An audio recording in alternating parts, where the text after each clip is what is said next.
আজকে আরেক রকমের ফুল নিয়েও এলাম। দেখো আজকে নয়নতারাগুলো কিন্তু দারুণ ফুটেছে।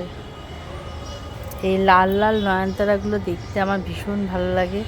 তাও নয়নতারাগুলো অনেকই ঝরে গেছে, নতুন নতুন এর মধ্যে নয়নতারার বীজ পড়েছে মনে হয়।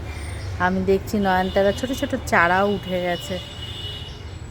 আগে নয়নতারার চারা পাচ্ছিলামই না, আর ভাবতাম যে নয়নতারার চারা কে রাখে, কার কাছে পাবো, এটা ভাবতাম। কিন্তু এখন দেখছি আমার নিজের কাছেই কত নয়নতারার চারা উঠেছে।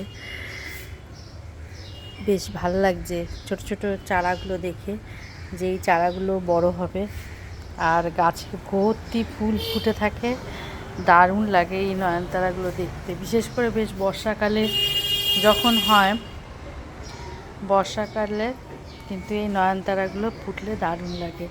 আর এই টগর গাছটা নিয়ে এসেছিলাম আজকে, কারণ দেখি মাটিটা মোটামুটি ভিজাই আছে। তো আজকে টগর গাছটা পুঁতবো আজকে বা কালকে। আমার টগর গাছটা মরে গেছে, ওর জন্য একটা নতুন টগর গাছ এনেছি। টগর গাছ আমি সমস্যা এখন বাঁচাতেই পারছি না, কেন কে জানে।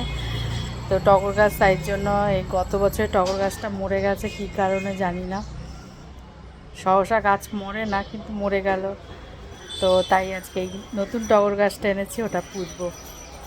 সকলে খুব ভালো থেকো, সুস্থ থেকো, টাটা।